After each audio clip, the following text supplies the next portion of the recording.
Graças a Deus por tudo que Deus tem feito em nossas vidas. Hoje, irmãos, é a nossa lição de número 8. Lição de número 8 da revista dos jovens. E o nosso título é Primeiras Profecias Messiânicas. E o nosso texto do dia, que está em Isaías, capítulo 9, versículo 6, diz assim: Porque um menino nos nasceu, um filho se nos deu. E o principado está sobre os seus ombros, e o seu nome será maravilhoso, Conselheiro, Deus forte, Pai da eternidade e Príncipe da paz. Esses são alguns dos atributos de Cristo que nós vemos relacionado, que Isaías traz para nós. E a síntese diz assim: o profeta Isaías fala de Messias como um grande luz que dissiparia as trevas. Então aqui é uma profecia que Jesus, nós sabemos que Jesus passou, Jesus viveu nessa terra, morreu, ressuscitou, e ele que dissipou as trevas que dominavam o povo antigo, e aqueles que não aceitam Jesus como o único e suficiente Salvador fica preso nessa escuridão. E nosso texto bíblico, que está em Isaías, capítulo 9, ele está alternando um pouco os versículos, mas o capítulo 9, versículo 2 diz assim: O povo que andava em trevas viu uma grande luz, e sobre os que habitavam na região da sombra de morte resplandeceu a luz. Tu multiplicaste este povo, e a alegria lhe aumentaste todos. Se alegrarão perante ti, como se alegram a ceifa, e como exultam quando se repartem os despojos.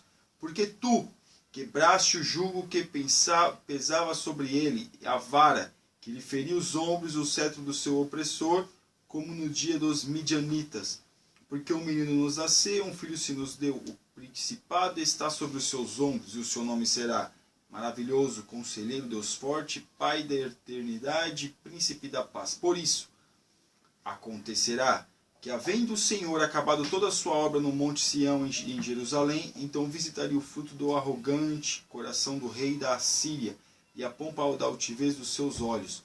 Porventura, gloriar-se-á o machado contra o que corta com ele? Ou presumirá a serra contra o que puxa por ela? Como se o bordão movesse aos que levantam, ou a vara levantasse o que não é um pedaço de madeira. Então aqui Isaías, ele está trazendo um consolo para o povo de Israel, que viria o Consolador, viria o Cordeiro, vamos dizer assim, que morreria para que pudesse ser perdoado todos os pecados. Já havia uma profecia, mas ele traz tudo isso para que o povo pudesse entender que Deus ainda estava dando chance para eles. Então, aqui nós vemos nos últimos versículos aqui, Deus falando para o povo que nada ficaria impune. Que Deus estava vendo que o povo da Síria estava fazendo para o povo de Israel. Mesmo que o povo de Israel estava pecando, transgredindo, adorando outros deuses. Mas o que nós percebemos é que Deus iria entrar com providência. Então, irmãos, aqui nós sabemos que é a Síria que levou o povo de Israel cativo, muito sofrimento, muita dor. O povo assírio, ele tinha prazer em ver o sofrimento no caso da nação que ele estivesse levando cativo, de outro ser humano, e eles tinham prazer, eles inventavam vários tipos de tortura, então Deus entraria com providência. Na nossa introdução, Isaías é um profeta criativo e rico em suas colocações. Trabalha a questão da ameaça a Sião e de forma amedrontadora, mas coloca ao lado dessas tragédias a esperança messiânica. Ou seja, irmãos, aquilo que nós estamos falando. Tudo que o povo de Israel estava passando, apesar dos seus erros, Deus estaria dando, como quem diz, uma segunda chance para eles se redimirem. É claro que não foi nesse momento. Nós vemos que passaram-se 700 anos aproximadamente, nós vemos que veio Jesus. Porque essa profecia deve ter acontecido em 720, 710, mais ou menos por aí. Não tem exatamente a data. Algumas datações, vamos dizer assim, defendem um tipo de colocação, e as outras defendem um outro tipo. Então a gente mais ou menos deduz que seja 720, 710, ou até mesmo uma variação de mais ou menos de 10 a 20 anos. Então, aqui nós estamos falando, apesar de tudo, eles tinham que esperar a redenção, o Messias, que viria para aconselhar, e fazer tudo aquilo que deveria ser feito no meio do povo. Então nós vemos aqui que, apesar de tudo, Deus ainda estava prometendo o Messias, para aquele povo. E como, graças a Deus, se isso se estendeu até nós, os gentios. Continuando aqui, não fosse esse último assunto estar presente, suas profecias seriam muito tristes. E é o Messias que dá vida ao seu conteúdo profético e traz uma esperança que suplanta qualquer ameaça ou desobediência. Embora o povo de Israel fosse merecedor de todo o castigo de Deus por motivo de sua desobediência deliberada e claramente exposta pela rejeitada profecia de Isaías, Deus visitará a maldade do seu opressor, a Assíria, e também lhes dará um escape por meio das qualidades divinas somente presentes no Messias encarnado, como sendo o próprio Deus.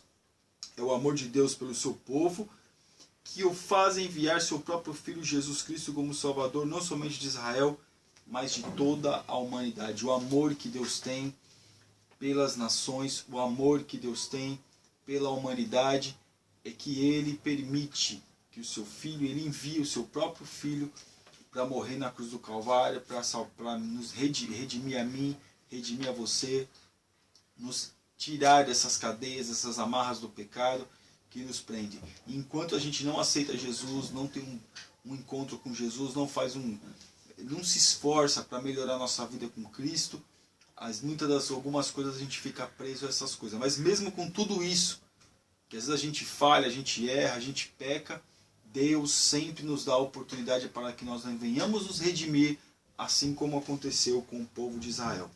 Consolo ao povo sofredor. Eu vou ler uma parte aqui, meus irmãos.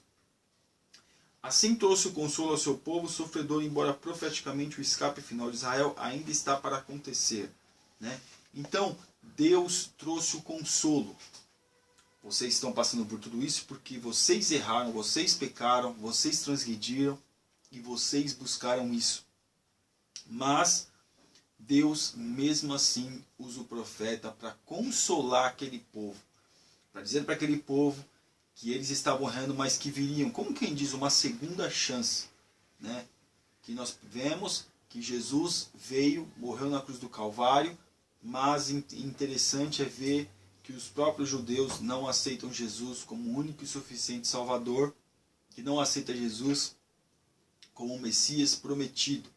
Então nós vemos aqui que Deus, né, envia o Consolador. Nós vemos que Jesus depois diz, o Consolador acerca do Espírito Santo, mas se Jesus teve que vir para a Terra, morrer aqui para que nós venhamos ter o Espírito Santo como nosso Consolador continuamente. Porque alguns estudos dizem que o Espírito Santo, e é claro, a gente vê também na Bíblia, que ele vinha, mas não era atuante como ele atua nos nossos dias. Um instrumento de Deus para corrigir o seu povo. Eu vou ler essa parte toda, irmãos. A forma que Deus se utilizou para corrigir o seu povo desobediente foi a Síria. Mais tarde, as profecias de Isaías indicaram que a Babilônia também fará parte desses castigos. Eles tinham exércitos poderosos e cruéis que esmagaram o povo de Deus. O profeta diz que pelo povo ter rejeitado a tranquilidade do rio de Deus, eles seriam invadidos pelo enchente de um rio caudaloso e devastador, a Assíria. Então eles rejeitaram, né, um rio de Deus, e agora viria, aqui está falando, né, rejeitaram a tranquilidade do rio de Deus, e agora viria uma enchente. Então nós percebemos, irmãos, que Deus, né, usa até mesmo, vamos dizer assim, a Síria usa a Babilônia para poder trazer o povo ao arrependimento. Trazer o povo para que possa reconhecer os seus erros, reconhecer as suas falhas. Mas mesmo assim, como a gente falou até nas outras lições, o povo não aceita. Às vezes Deus usa os instrumentos, até hoje mesmo, para que a gente venha cair na real, uma linguagem popular, para que nós venhamos entender acerca do plano de Deus para a nossa vida. Deus permite certas situações na nossa vida, sim. Mesmo quando nós estamos infringindo ou brincando de ser crente, ou brincando de ser servo, ou brincando de ser um filho de Deus, na presença de Deus, ou brincando até, meus irmãos, de querer morar no céu. Leva tudo na brincadeira, acha que tudo isso é uma brincadeira. Não, mas aqui nós vemos que Deus, Ele é sério, Ele é santo, Ele é poderoso. E aqui a arrogância do instrumento de Deus. Eu não vou ler essa parte, para a gente ganhar tempo, mas nós vemos aqui que o povo assírio estava soberbo e arrogante, porque naqueles dias ninguém podia com eles. na verdade, se a gente fosse ver bem, os outros povos vizinhos, ou até mesmo de uma distância um pouquinho maior, nós vemos que tremiam. Falar em Assíria, naqueles dias, o povo, os homens tremiam, assim, tremia na base, porque sabia que o povo que aqueles soldados eram cruéis. Eles não tinham nenhum problema em matar, e pior, eles não só matavam, antes de matar eles torturavam. E torturava, alguns dizem que em praça pública. Levava alguns prisioneiros, vamos dizer assim, mais da corte, vamos dizer assim, de uma alta posição, levavam até uma praça pública na própria Síria, até mesmo Nínive, a capital, para mostrar para o povo o seu poderio, para mostrar para o povo a sua soberba, que eles se achavam muito grandes. A arrogância invadiu o coração deles, então eu queria mostrar para o povo que eles eram bons mesmo. Mas nós vemos aqui que tudo é um tempo. Nós vemos que a Síria foi dizimada, a Babilônia foi dizimada, e até hoje nós vemos que todos aqueles que se soberbecem, que são arrogantes, Deus abate. Principalmente quando aflige, quando tortura, quando prejudica o povo de Deus. Então, irmãos, não fique preocupado. Eles tinham essa trama, vamos dizer assim, essa tradição de torturar antes de matar. E nós vemos que muitos de hoje, mesmo dentro da igreja, tortura o outro. Tortura e ainda diz, vai comer na minha mão. Irmão, cuidado com isso, as coisas não é assim, temos que estar mais perto de Deus. Mas vamos correr aqui. Deus destruirá o inimigo cruel. Isaías diz que Deus fará definhar a Síria. O próprio Senhor em um dia consumiria parte de seus exércitos. Isso aconteceu quando de uma só vez morreram 185 mil soldados dizimados por uma peste, quando esse exército estava acampado ao redor de Jerusalém para destruir, depois de já ter destruído todas as cidades em volta. Aqui foi aquele episódio, irmãos, onde o rei Ezequias entrou dentro do templo, ele orou, clamou a Deus, e Deus, foi lá no acampamento dos assírios e dizimou 185 mil, e até o seu general, dentro do templo do seu Deus ao qual ele adorava, também morreu, porque, se eu não me engano, seus próprios filhos foi o que o matou.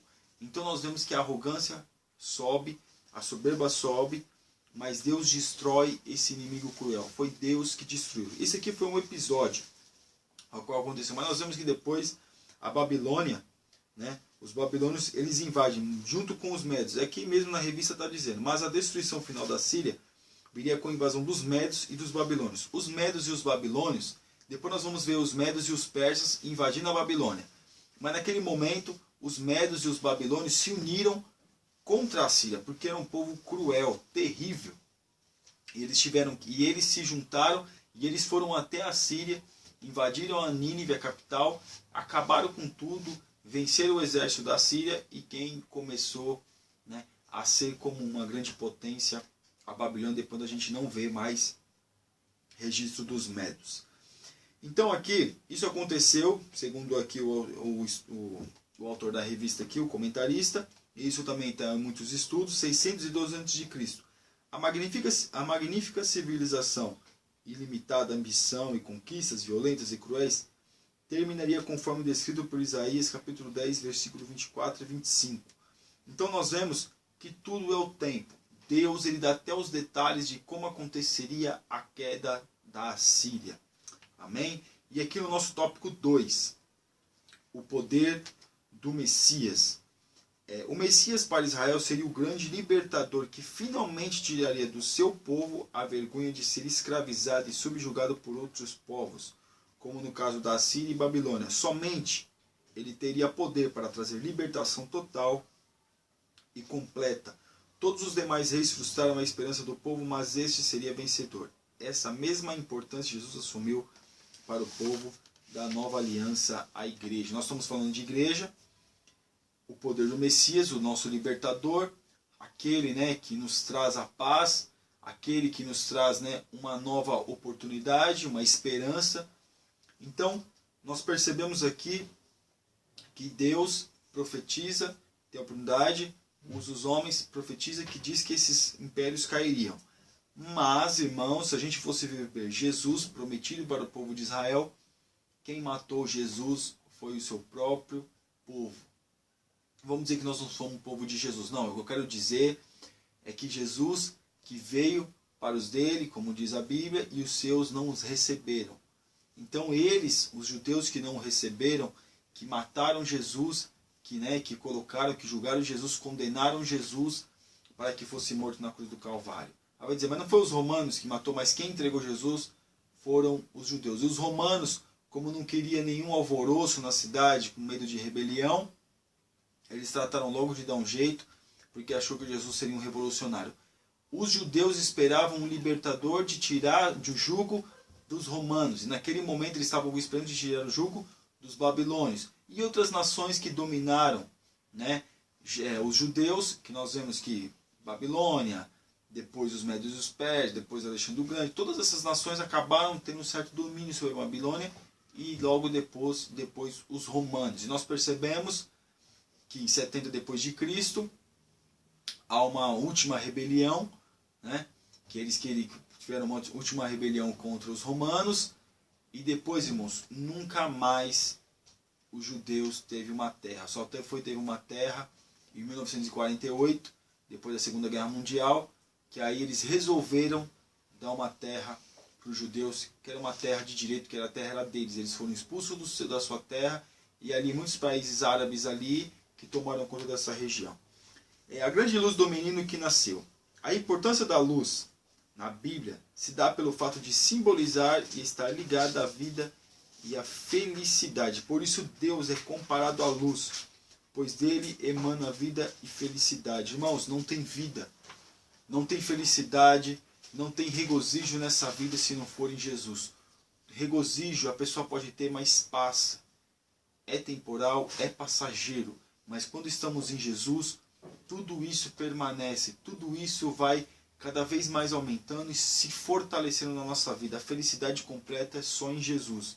E o regozijo de todos os dias é só Jesus que pode dar. Então esse menino, que foi um menino, claro, depois foi adolescente, Jesus passou por todas as faixas etárias que eu quero dizer, meus irmãos, em todos os momentos ele viveu. Ele não era já com 5 anos, ele já não tinha a mentalidade de 30. Não, ele foi crescendo gradativamente. Mesmo com 12 anos dentro do templo, ele fazia perguntas discutindo, né, sobre as leis, sobre algumas coisas da própria religião, ou vamos dizer assim, da própria lei mesmo de Moisés, ele discutindo com propriedades, porque também eu creio que ele era um estudioso da palavra já naqueles dias, porque muitos meninos já frequentavam as escolas judaicas. Então Jesus, claro, com uma absorção melhor, com uma absorção de absorver mais o conhecimento com mais facilidade, porque ele não tinha pecado. Então aqui, né, continuando aqui, nenhuma vida seria possível na terra se não houvesse abundância de luz. Nenhuma vida espiritual teriam as pessoas que conhecem a Deus se ele não as alimentasse com sua luz poderosa. Desta forma se diz do Messias que virá, que ele irradiará uma grande luz, iluminando os que andavam na escuridão. Agora não haverá mais desorientação nem confusão, pois o Messias, o Cristo, já proporcionou abundante luz para os seus filhos, pois diante dessa luz há clareza no caminho. Aqueles que moravam em regiões de morte têm agora lugar permanente na vida abundante. Irmãos, como está falando aqui, como nós estamos falando, já desde o começo do comentário, quem nos dá a oportunidade para entrarmos na luz é Jesus. É Ele que mostrou o caminho da luz, mas muitos ainda hoje querem ficar em trevas. Muitos, apesar dessas várias oportunidades que Deus tem dado para todos nós, enquanto estivermos de olhos abertos, nós temos a oportunidade, mesmo muitos querem andar em trevas. E aqui na última parte, tem agora lugar permanente na vida abundante, né? Aqueles que moram com Cristo, aqueles que desejam a Cristo, têm uma vida abundante e permanente, ou seja, a vida que é abundante em Cristo, a vida que não falta nada, não falta alegria. Teremos tristeza? Claro que teremos decepções, com certeza, mas isso não restringe a esperança, o desejo de estar com Cristo na eternidade, porque nós temos a possibilidade de não termos o jugo do pecado na nossa vida, que nos faz, né, ficarmos prostrados diante de Satanás, que Deus nos ajude a não ficarmos, porque Deus é o nosso libertador, Jesus que é o nosso libertador e a nossa luz. A imensa glória. Isaías compara a alegria que o Messias traria a mesma que havia na época das colheitas, né? Irmãos, eu não vou terminar de ler, mas só para nós termos uma ideia aqui desse começo como nós temos. O que nós percebemos aqui? Que Deus traria a imensa glória. Jesus traria isso. O povo estava vendo uma opressão, o povo estava vendo sobre o jugo, o povo não conseguia arrumar lugar, não conseguia ter lugar de arrependimento. Apesar dos seus muitos sacrifícios no templo, não conseguiria tapar aquela brecha que estava dentro de cada um deles. Jesus, ele vem com a sua imensa glória, com a sua imensa alegria, para que o povo possa ter alegria diante de Jesus, que o povo possa ter regozijo. Aproveite a oportunidade, não perca a oportunidade. Porque aqui está falando até a imensa alegria. E eu tenho que concordar inteiramente com o comentarista da revista. É imensa alegria. Quando você sente a presença de Deus, quando você sente o cuidado de Deus, quando nós sentimos, né, que Jesus ele vem nos amparar, ele vem nos ajudar, isso é maravilhoso. E aqui é a quebra do jugo. Eu também não vou ler para nós ganharmos tempo. O jugo, irmãos, era um jugo de madeira, para quem não sabe, que colocava no pescoço do boi para que o boi pudesse ser dominado, né, e que pudesse ir para onde o seu dono queria. O que o pecado faz? O pecado faz a mesma coisa. O inimigo das nossas almas coloca um jugo sobre as nossas vidas para que a gente venha andar por onde ele quer que nós andemos. Mas quando Jesus ele entra e quebra esse jugo, nós somos livres. E é isso que Jesus vem trazer para nós, liberdade. E liberdade não é libertinagem. Liberdade é saber o certo e saber ter consciência daquilo que é certo, daquilo que é errado. Ser livre e ter a possibilidade de servir a Cristo, de ter a possibilidade, a oportunidade de andar com Cristo. Então aqui, como nós falamos do jugo, o jugo é isso que traz, e o homem fica com o pescoço pesado, com a vida pesada, porque aquilo pesa e a pessoa fica presa a esse jugo. Mas Jesus, ele quebra esse jugo e traz a humanidade livre, mesmo que muitos ainda o rejeitam. Mas naquele grande dia ninguém vai poder dizer que não teve oportunidade. E aqui, meus irmãos, já indo para o tópico 3, os nomes do Messias. Maravilhoso Conselheiro. Contrapondo a confusão do povo que não sabia o que deveria fazer, pois preferiram conselhos errados. Então Jesus se coloca como um conselheiro, como aquele que aconselha, né? E ele é maravilhoso conselheiro, porque ele sabe de tudo, ele conhece tudo, ele passou, ele veio nessa terra, ele sofreu, ele padeceu, ele viveu diversas tentações, porque a Bíblia não vai falar de tudo nos evangelhos sobre Jesus, mas nós sabemos, irmãos, que a sua vida aqui não foi fácil, nós cremos que a sua vida não foi fácil.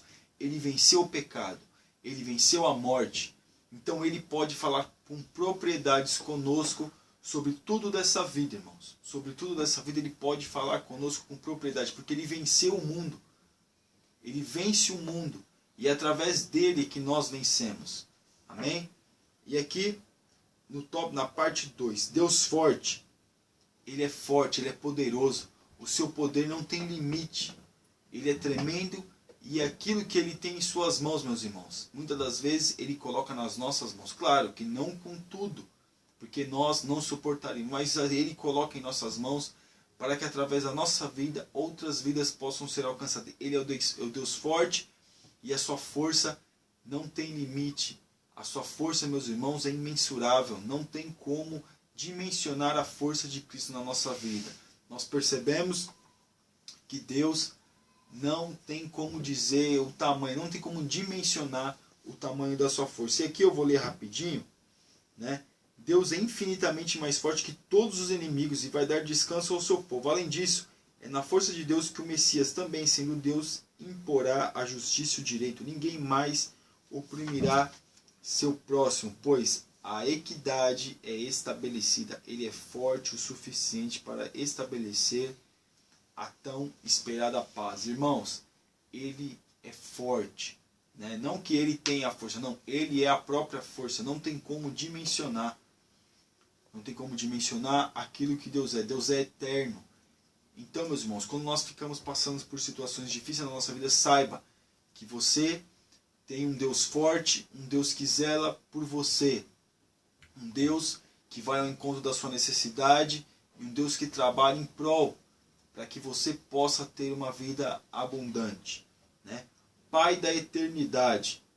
Ele contrapõe a efemeridade de tudo que é humano. E ele é antes de todas as coisas e todas as coisas subsistem por ele. É exatamente por ele ser eterno, sem começo nem fim, que é o Deus forte que controla e mantém todas as coisas em seu devido lugar, com todas as leis da natureza por ele. Irmãos, ele é o Pai da eternidade. Ele é eterno, não tem como colocar uma data que Deus nasceu, que Jesus nasceu, e querer dizer quando ele vai morrer, porque ele não tem como. Ele é eterno. E ele quer que nós entremos nessa eternidade com ele, uma eternidade de paz, uma eternidade de vida. E é por isso aqui que está falando que não tem começo, que não tem fim. Se nós tivermos a perseverança, se nós tivermos um contato mais íntimo com Cristo, nós entraremos nessa eternidade para com Ele. Nós viveremos a eternidade com Cristo. Deus, Jesus, Ele preparou essa eternidade para que nós venhamos viver com Ele toda a eternidade. A eternidade não tem como dimensionar, irmãos. Não tem como eu falar eternidade. A eternidade é eterna, é aquilo que não tem fim. O universo ele tem fim. Para nós, se para nós o universo nós achamos que não tem fim, mas nós sabemos que diante de Deus o universo tem fim, imagine, meus irmãos, a nossa mente não alcança, a nossa mente não tem raciocínio, a nossa mente verdadeiramente não tem a capacidade de raciocinar nem 1% sobre isso, sobre a eternidade. Então, persevere na eternidade. Príncipe da paz. Em hebraico é o mais do que o estado de tranquilidade, mas também sugere prosperidade, espaço, riqueza, saúde, bem-estar, felicidade, contentamento, contrapondo o ambiente de guerra, desolação, violência e injustiça. Desde que o mundo é mundo, existe guerra no mundo. Sempre existiu guerra no mundo. Nós vemos lá, irmãos, quando as nações começaram a crescer um pouquinho mais, começaram a ter certos conflitos. Deus veio e mandou o dilúvio. Depois nós vemos passando um pouquinho Nimrod, já um homem que queria dominar as coisas, já começou a querer dominar, com certeza já houve alguns conflitos. Nós vemos depois, mais à frente, até Abraão teve conflito para salvar o seu sobrinho Ló. E nós vemos lá na frente que muitos já vão tendo conflitos, e vários conflitos. E aí nós vemos até que Esaú e Jacó, né, teve conflito, e depois mais para frente os homens teve conflito, o Edom teve conflito com Israel, porque era a descendência de Esaú, Edom, e a descendência de Israel, Jacó. Também nós temos Ismael também contra Isaac, e nós vemos que até hoje existe esse conflito. Irmãos, sempre houve guerra, e quem sofre é a população na sua maioria. Nós vemos depois várias vezes a guerra, depois nós vemos que várias vezes os israelitas lutando com os filisteus, e várias vezes também vencendo as nações. Se a gente puxar depois, nós vemos os assírios, como nós falamos, em guerra. Sempre o mundo teve guerra. Primeira Guerra Mundial, Segunda Guerra Mundial, alguns esperam a terceira, mas nessas duas guerras mundiais, também nós vemos a Guerra do Golfo, nós vemos a guerra entre Estados Unidos e União Soviética, que outrora eram parceiros contra Hitler, depois ficaram guerreando. Nós vemos, irmãos, estou colocando de 1900 para cá, guerra do Golfo, que é a Guerra do Iraque, depois da Guerra do Iraque, a Guerra do Golfo, é o Iraque querendo invadir o Kuwait, que os Estados Unidos se interpôs por causa dos postos de petróleo, tudo interesse. Quem sofre? A população. Depois nós vemos, em 2000, os americanos invadiram lá a Palestina, até que nós já falamos outras vezes, para caçar o Bin Laden. O Afeganistão para caçar o Bin Laden. Depois nós vemos ali mais para frente, os Estados Unidos querendo invadir o Iraque, porque ia falando que eles têm armas químicas. E agora, a guerra na Síria, a guerra em todo aquele miolo ali, irmãos. Sempre houve guerra. E Jesus fala que ele é o príncipe da paz. Porque, graças a Deus, aqui no Brasil a gente nunca sofreu guerra. Né? Nós vemos ali de 1960 a 1985. Teve a ditadura militar, alguns falam que era guerra, não sei o quê. O Brasil já participou de alguma guerra contra o Paraguai. Mas nada comparado a uma guerra como nós vemos na Síria. O povo atravessando o mar para poder chegar, muitos morrendo, deixando suas casas, deixando tudo para trás, pagando homens para poder uma travessia que às vezes não vai nem chegar ao outro lado. Sua família sofrendo, os países fechando as portas para os imigrantes não entrarem. Nós vemos, irmãos, no pouco é falado, existe a guerra civil na África, Nigéria, principalmente ali o Boko Haram, que faz muita guerra. Irmãos, por isso que é importante a paz. Hoje aqui no Brasil nós vivemos em guerra. A violência terrível. Nós vemos aqui que até você não... Porque a ausência de paz é guerra. Nós estamos em guerra. Você sai de casa, parece que é uma guerra que nós estamos enfrentando. Se você vai fazer uma viagem até o Rodoanel aqui, na parte de Mauá, onde eu moro aqui em São Paulo, colocam pedras no asfalto, os carros vêm, estouram o pneu, o camarada vem, tira a paz, né, de uma família toda. Roubam e até matam. A gente vai ver nas rodovias federais, nas rodovias estaduais, se não tomar cuidado, a ausência de paz é a guerra. Então a gente já sai, parece que preparado, e só Deus para nos guardar mediante isso. Se a gente for ver o Rio de Janeiro, morre mais gente no Rio de Janeiro, alguns dizem, do que países em conflito. Então, meus irmãos, Jesus, ele é o príncipe da paz. Nós estamos dentro dos nossos lares, e às vezes a gente fica com medo, tem que trancar a porta, porque nós temos paz se a gente tiver a porta fechada. Porque se você ficar com a porta aberta, a gente vai estar em guerra com outra pessoa que pode querer invadir a nossa casa. Então, a melhor coisa, nós temos paz. E Jesus, ele é o príncipe da paz. Ele que dá paz para nós. E nós vamos ter paz por completo quando nós ficarmos com ele. Quando nós estivermos com ele. E aqui nessa vida nós podemos ter paz, mas temos esperança em Cristo. A nossa vida no cotidiano, claro, que em momentos nós vamos enfrentar várias situações. Mas se nós estivermos em Cristo, nós teremos paz. Amém? Caminhando para o final. Mas o príncipe da paz estabelece sua paz só aqueles que hoje se entregam ao seu governo. E no futuro próximo dará por paz completa para todas as sociedades e todos os povos e nações da terra, conforme diz o salmista. Só Deus, só Jesus, nesse mundo de guerra que nós estamos vivendo, pode nos trazer a paz. E, meus irmãos, nós desejosos do coração, tem que estar, né, regozijando por chegar naquele grande dia e estarmos em paz. Hoje nós vivemos em paz no trabalho, há alguns que estudam, formação acadêmica, tudo é guerra. Mas Deus quer nos trazer a paz. Tenha paz, paz interior, sabendo que Deus cuida de nós. Só quando nós temos a certeza que Jesus cuida de nós é que nós temos a paz. Amém? E aqui, meus irmãos, dando a conclusão agora, o profeta Isaías é poético ao falar da vinda do Messias. Ele aborda o assunto falando da grande luz que dissiparia as trevas, da imensa alegria, da quebra e de todo o jugo que lhes atribui nomes que somente cabem para ele. Com isso revela como Deus é compassivo e perdoador para com o desobediente e arrependido. Embora o profeta utilize abundante linguagem simbólica, a realidade que a mesma aponta é concreta, real, no tempo oportuno cumprir-se-á. Tudo vai acontecer. É por isso que o título da nossa lição, Primeiras Profecias Messiânicas, que Isaías nos trouxe, que 2.700 anos atrás nós podemos confiar que são profecias que vão se cumprir. Jesus, ele disse que voltaria. É a profecia que vai se cumprir. Por isso que o nome dele é Emmanuel, que é Deus conosco. Jesus é Deus conosco todos os dias da nossa vida. Pode confiar em Jesus. Confie em Jesus. Entregue a sua vida para Jesus. Fale de Jesus. Dê o testemunho que Jesus é na sua vida. Amém, irmãos? Que Deus abençoe os irmãos. Em nome de Jesus, você, ainda que não assinou nosso canal, está convidadíssimo a assiná-lo. Fique na paz e que Deus abençoe.